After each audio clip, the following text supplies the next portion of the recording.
My sister said that my rich doctor fiancé and baby had set him up years ago, and now that he had failed in surgery, she begged me to save his career, even offering to help in return. This is the story of my sister Carol. Well, I'm going to call her by her real name because who cares? There's no better way to put it. But yes, Carol seduced my fiancé because she felt that he was too handsome and rich for an unattractive girl like her. She thought he deserved someone beautiful, so she offered herself up, and the idiot married her. It was good for them because I got rid of a cheater and found someone who really deserves me. Please bear with me, this is going to be a long one because it goes back 15 years when I was in my 20s, and now I'm 41. Carol is 6 years younger than me and has the complete opposite personality. She's the kind of girl who gets the most attention at all family and social gatherings. She made sure from an early age that she was headed in the right direction, and she focused more on dressing up and hanging out with friends. There's no doubt that she's beautiful, gorgeous, as you would say, and she's proud of it. She doesn't let any opportunity to show off her superficiality pass her by and despises those who don't meet her standards of beauty. Like me. She is always critical of my taste in clothes and mocks me for not being popular as a child. I preferred academics, so I was often seen with my books and comics instead of doing my Barbie's makeup. I didn't even have a Barbie Carol and never shared a sisterly bond with her. She considered herself a fashionista, while I was just a plain-looking girl, as she called me. She had a point. I was a simple person who didn't like ostentation or attention. I was calm and liked being alone. I felt incredibly relieved when I left home for high school. Who wants to live in the privileged class like Brad? My life was quite interesting during my busy studies at medical school. I used to go home during the holidays or spring break, and I shortened the trip when I was 2 years old. My relationship with Carol gradually improved because we saw each other so rarely.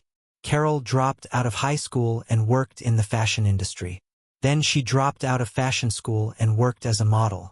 Until I got in touch with her, she had 2 projects for a local clothing brand photographed over a period of 5 years. I don't know if we can call it a successful modeling career, as she often mentioned. If you think I'm mean, please wait a moment. After I moved out of the house, the resentment between Carol and me gradually subsided. We meet twice a year for a few days. She doesn't get enough chances to annoy me, so we get along fine during my first year at university. I meet Smith, who is much older than me, and I'm in my first year of undergraduate studies. Besides, he has several years of experience as a resident doctor, and he specializes in cardiology, which is one of the most prestigious specialties. The icing on the cake was that he was good-looking. He often gave freshman classes on the circulatory system, which earned him a little extra money and refreshed his knowledge. He was popular for his easy-to-understand teaching style, and even more so with the girls, because who wouldn't want to take a class from a blue-eyed, 6 feet 2 inches, well-proportioned, fit senior? I studied under him too, and eventually started dating him in my last year of college. After dating him for 4 years, he proposed to me. I had no reason to refuse. At that time, he was already working in a hospital. When I went home for the holidays, my mother saw the ring on my hand and asked me during the happy moment. I told her everything. She jumped with excitement because I had never taken anyone seriously, and Smith was the first man I had dated or had sex with. My mother asked me for details about Smith because she smelled the card of our marriage. Carol often said that I would never find a good man to marry me. Well, she met a rich and handsome man. Whenever she knew that I was dating a man, she would say, "He will definitely run away. Your relationship won't even last a week." So when Carol knew Smith, her eyes lit up and she wanted to know more about him. She was interested in my life, which was a bit unusual, because my life had always been pretty boring. I asked her why she wanted to know about him, and she said that he would become family, so I should get to know him. Mom asked me to call him for dinner on New Year's Eve. Later I learned that Carol had asked my mother to invite Smith. We didn't have any plans that year, so Smith agreed to join us. When we arrived home, Carol greeted us, which was a big surprise because Carol was a party animal. She was never home on weekends and during the New Year's holiday, but this time she was home, which was amazing and should have been shocking, but I didn't bother about it. I didn't care about other people's lives. I went home with Smith, and my sister fell in love with Smith at first sight. Her first words were, "I thought you were rich." But you're also very handsome. Her frivolous attitude was obvious, right in my face, but I ignored it. Throughout the evening, I was at ease with our relationship. She made advances to him, praising him unreservedly, touching his arm and thigh unnecessarily, and forcing conversations with him. She sat next to him at the table. I glanced at her and she made a cute pout and said, "You can sit with him every day today. I can be his candy." Everyone laughed, and we took it as light fun in conversation. She learned that Smith went for a walk after dinner and cleaned up after he finished eating. She offered to show him around the neighborhood. Smith looked at me while I sat expressionless, not knowing what to say. Smith answered awkwardly, "Yes." And that night they both went for a walk while we were driving back from my parents' house. Smith asked if I noticed how Carol flirted with him. I laughed and said perfunctorily that she was a show-off. I didn't think Smith would be so shallow and fall for superficial beauty, but it turned out that he did. A few months later, he had his first opportunity to cheat. I took my final year exams as usual, reducing my video chats with him and focusing on my studies. Eventually, I noticed that he had also cut back on communication, and when I confronted him, he said he wanted me to focus on the final exams. I was so busy on the last day of exams that I didn't suspect anything untoward.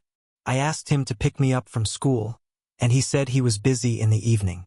I called him, and he said he was at home but was too tired and about to nod off. I went to his place to surprise him but found the door locked. I called him again, but he didn't answer. The next day I waited for his call, but he didn't call back. I shamelessly called him again and asked him why he lied. Last night he said he forgot to mention that he slept at his colleague's house. Stupid me didn't see the hint. How could I? This was the first time I'd ever encountered this. This situation continued for a week until I lost my mind. Then I asked him if he wanted to break up with me. He hesitated for a few seconds and muttered, "Yes." He said he no longer loved me. That was it. That was the last time we spoke. I didn't ask what, when, or how. Heartbreak is always it's painful and has no reason. What's worse is that he made me feel insecure and self-doubting, and there were many unanswered questions. Took a few months and many bottles of single malt whiskey, but in the end I was able to move on. I'm glad he broke up with me after my final exams. Otherwise, I would have needed another year to finish medical school. 7 months later, I got a call from Carol, inviting me to her engagement ceremony. I congratulated her and asked about the man, whom she did not name, and was invited to the party to meet him in person. I was happy for her, but for a while I was sad because I was supposed to be married at that time, but after the breakup I was all alone. I tried to forget my miserable life and showed up at my sister's engagement ceremony. As soon as he entered, I saw the words Carol and Smith written on the card, which sent shivers down my spine. But I calmed myself down, thinking that the name Smith was so common that there could be another person with that name. But as I walked in, I bumped into 2 friends of Smith's, who turned around when I walked up. My heart was racing. I walked up to the podium where Carol was supposed to be sitting with her fiancé. I saw Smith sitting with her, his arm around her shoulders. I froze. I didn't know what to do. I just stood there, tears in my eyes. The next thing I remember is my mom pulling me into the corner and telling me to behave. She told me not to cause trouble there and to make everyone happy. She said no one knew our past and she wanted things to be that way. I cried out, "You knew everything and you let it happen. Carol is you are all demons, you are all in this together." Then I saw Carol coming towards me with an evil smile, just like she did 15 years ago. It was years ago, but I remember every word she said so clearly. It was the most humiliating moment of my life. She said, "You think you can make this man fall in love with Smith? He's handsome, tall, rich, and you're so ordinary you're not worthy of him. You should find someone as ordinary as you. Look how beautiful we look together, and how much people love us. My God, what a perfect couple. Everyone will laugh their heads off if they see you standing next to him." I really wanted to slap her, but my mother stopped me and told me to leave. She thought I had come to stop the engagement. She yelled at me, saying, "Why did you come here? Don't you have any self-respect?" I said I didn't know it was his engagement, and if I had known, I would never have shown up. Carol denied inviting me, and she lied to my mother and said she hadn't invited me. My mother told her not to invite me because I might get hurt, but Carol deliberately invited me to deliberately humiliate me. Leaving volleyball and howling, the pain of the breakup came flooding back. To say this was difficult is an understatement. It was the most painful period of my life and the lowest point of my life. Fortunately, I graduated successfully and got a job at a hospital with intense working hours. I had little time to think about anything. I deliberately kept myself busy on my days off. Years later, I met my husband at work, who was on the board of directors of the hospital chain. We worked together for 4 years, got married, and are now the proud parents of 2 children. Fast forward to a week ago, I received a call from an unknown number. I answered the phone and the person on the other end introduced herself as Carol. Even after hearing her name, it took me a few seconds to realize that she was my sister. P.S. A few of my patients also have the name Carol. I asked her why she was calling me and she acted really sweet, asking about my life and the Carol I knew, sparing no effort to help me without any motive. I said cut the crap and say what you want. She was silent for a while and said that actually I needed help. My husband Smith was in trouble, a patient had an allergic reaction after surgery, and the hospital might fire him. I said what could I do? She said that Smith worked in a chain hospital, and a member of the board of this hospital was my husband, so that my husband could save him from any harsh punishment. I was already distracted. I told her not to call me again and that we would not help them. I didn't know that Smith and I worked for the same hospital, and that he worked in another location. I looked up at the hospital's employee entrance and found Smith, but his current status showed as suspended. I wanted to discuss this with my husband, but I didn't want to dredge up my past, so I just let it go. 2 days ago, my mother appeared at my doorstep, looking like a ghost. I changed the subject, because on the day Carol got engaged, she hugged me and cried, saying it was wonderful to see me after all these years. But I knew that the real motive behind all her sweetness was to save Smith's job at the SS. My husband was at home at the time and heard his mother pleading for help for her golden son-in-law. My husband said that Smith had been accused of medical negligence and was currently under investigation. He said that he, even if he could, would not do this, and that he would not abuse his position for personal gain. Yesterday, my mother walked away without saying a word with her lips pursed. My husband came home from work and said that the investigation into Smith was over and that he would be fired, but that my husband had the right to let him keep his medical license, but with a huge fine. He said that he could ask the other board members to take action against Smith and not send his case to the state medical department for further investigation. Now I'm in a dilemma. Should I forget the humiliation and help Smith, or should I make him pay for his actions? I mean, as a doctor, I know how hard it is to get a medical degree, and losing your license is the worst thing that can happen to a doctor. Update. There's no need to post here and seek your opinions on what Carol and my mother did after that day. It has already shown that they don't deserve any help and they are nothing but narcissists. Carol and my mother have been verbally abusing me on social media. I rarely use Facebook this week, and when I opened it, I found that I was tagged in a few posts by Carol, where she called me a revenge seeker for setting her husband up. She wrote a long post saying that I was jealous of her because Smith abandoned me and married her, and that I did all this to get back at her for cheating on me. My mother joined in, saying that I abused them and cut them off because I couldn't stand the idea of Smith marrying Carol. My extended family sided with them, saying that I went too far in my revenge and cut off Smith's livelihood. Even Smith said I was delusional, that he never loved me and never proposed to me, that he always loved Carol. I unfollowed them immediately and blocked them. I told my husband not to let Smith off the hook, accusing him of, in fact, the most severe punishment for each felony. Smiled at me and said he had never seen me so angry. Smith has been officially fired from the hospital, and his case has been referred to the state health department for revocation of his license. As a result, the government agency will conduct a new investigation, and if he is found guilty of the hospital's charges, he will lose his license and be sentenced to prison. As icing on the cake, we will continue to update as the situation develops. I'm now eating popcorn while watching the fun. Editor's note: a small clarification. Carol and my mom were not added to my social media accounts. The problem is that my account is public, so anyone can tag me in their posts. I didn't block them before because I wasn't on social media 15 years ago, but now they are blocked. My life updates to show just how low people will stoop, and now I know. So Smith shows up at my workplace. As I said, he works for the same hospital chain as me, but in a different location, and he pretends to be a patient and walks into my consultation room. He knows that if he comes to me, I won't see him. I immediately asked him to leave, and he said that he had already paid for the consultation and that as a doctor I should be fair to him. While I listened to him complain about his problems, I quickly turned on the recorder on my phone. I did this so that he could no longer set me up, and fortunately I did it. He pretended to have the flu, but was actually faking. I acted very professionally and prescribed medicine based on his symptoms, but he still refused to leave and asked some stupid questions and started flirting with me. I told him to stop and leave, and he said, "I've wanted to apologize to you for a long time. I didn't want to hurt you, but your sister set me up, made me sleep with her, and then blackmailed me into marrying her or she'd sue me for sexual harassment." I told him to shut up right away because he was talking complete nonsense. I could have called security, but I enjoyed his desperation too much. Felt so good to get revenge. I'll tell you, I had a satisfied smile on my face while I listened to him.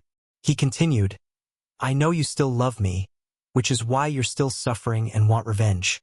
To be honest, I'm still sorry about what happened. If you can convince your husband to spare me from prison, I promise I'll leave Carol and become your lover. You don't need to leave your husband, but we can have our own thing in secret." How dare that bastard say that? I couldn't help laughing out loud and called security to get rid of him. He didn't know he was being recorded. The disappointment on his face was so satisfying. He thought he had convinced me. Haha. I texted Carol and tried to send her the recording of her shitty husband. I said, "Your loser husband came to my clinic posing as a patient." She said, "I know, he told me everything. We also know you're still in love with him. If you can keep his license and jail time, I'll let you sleep with him for one night." Her response surprised me. There was no point in talking to her anymore. They were playing this dirty game together. I told my husband about it. He was horrified and said we could sue them for bribery, but that would open up my painful past. I said let him deal with one accusation at a time, but I would retaliate in any way I could. I added Carol Smith, my mother, and other relatives on Facebook. Carol and Smith accepted immediately, perhaps thinking it was a positive sign for me. Then I wrote a long post about how Carol Smith and my mother had tried to manipulate me to help Smith avoid serving time. I attached screenshots of conversations with Carol, converted the audio recordings into still videos, played photos of Smith and Carol in the background, and uploaded the post. The post generated a lot of comments. I blocked Carol Smith and my mom because I knew they would retaliate. My extended family and relatives expressed disgust at Carol's proposal for Smith to date me to get out of the negligence. Carol and Mom tried to contact me, but I blocked the calls and voicemails.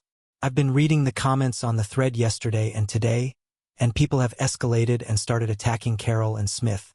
I couldn't have asked for a better weekend. Now on to the next story.